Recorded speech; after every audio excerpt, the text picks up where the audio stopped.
Welcome back, hope you guys are enjoying the first month of fall and your spy pumpkin latte. So last week I did a photo shoot at a pumpkin patch for my friend Keja. So we didn't have a lot of time to film the video, so this is all the footage that I have.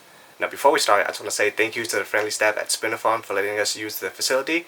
If you guys are in the Bay Area, make sure to check them out. And while you're at it, make sure to smash that like button.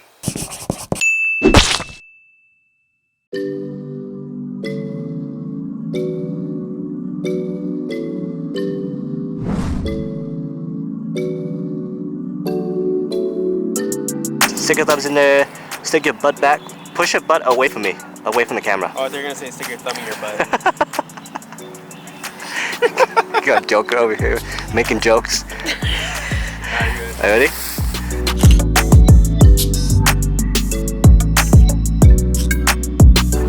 Maybe turn your legs the other way, like just rotate, yeah, put them on the ground. A little bit more if you can. Can you go any more? Yeah, like that, that's better. That's good, hold that.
Feet out wide. Actually, just hold on to that pose. Bring your chin up, chin up, chin up, chin up.